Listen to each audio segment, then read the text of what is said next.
As I hope is becoming clear, sculpture is an amazing instrument if you want to get your sounds moving. We've seen with the modulation possibilities with the LFOs and with the envelopes that creating dynamic animated sounds is great, but if you really want to go after that, it's the morph window and the possibilities that it provides that you really want within sculpture. And this final tip is going to look at how all of that works. First of all, it's possible to select targets around the outside of your morph square which activate these hotspots. So I've chosen this 4 option button, which gives me a chance to write parameters at A, B, C and D positions.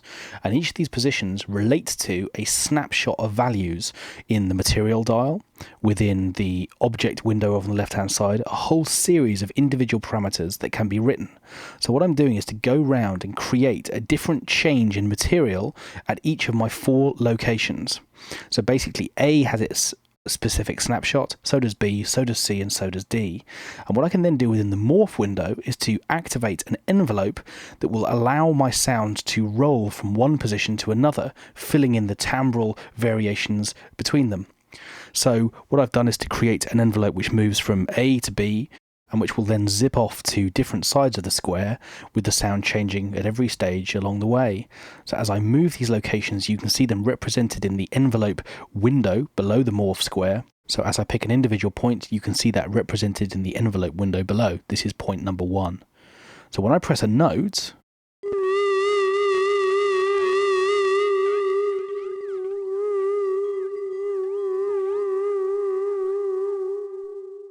my sound morphs around the envelope, tracking the material ball, so at any given moment you can hear the sound changing. But of course, for each individual point, i.e. A, B, C and D, I can make a variety of changes. So not just the material dial can change, but a whole series of other things as well. So as I click on the different points, I'm creating changes now in the object window and within the strength of each individual object as well.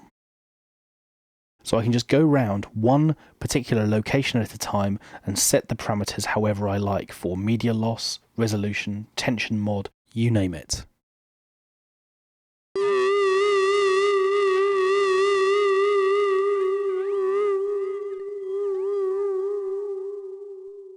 As with the envelopes, once you've created a shape you like, you can set individual steps for these points. How long do you want it to take for each point to move to the next one? And again, those can either be dialed in free in milliseconds or they can be synced to tempo.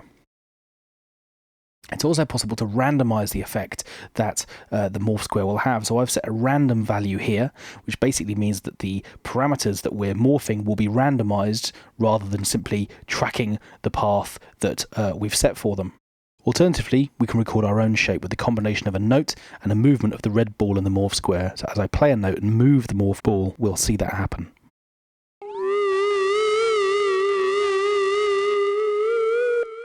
And when I finish recording, I can simply press R again, and here is the result. You can see the circular shape that I've drawn.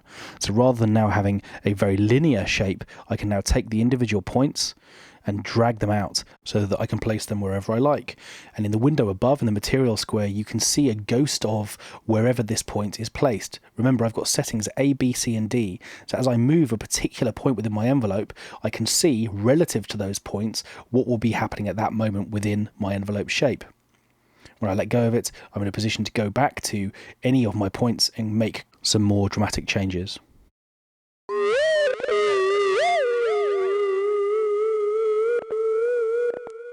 So you can hear our envelope is starting to come alive now. It's zipping round this circle. And at each of those points, I've got more dramatic changes than simply affecting material. I can also change the depth of the morph envelope. So if I want a narrower, less dramatic response, I can create precisely that, or I can open up the envelope if I prefer to fill all corners of the square. If sound designed animated noises are what you're after, sculpture's for you.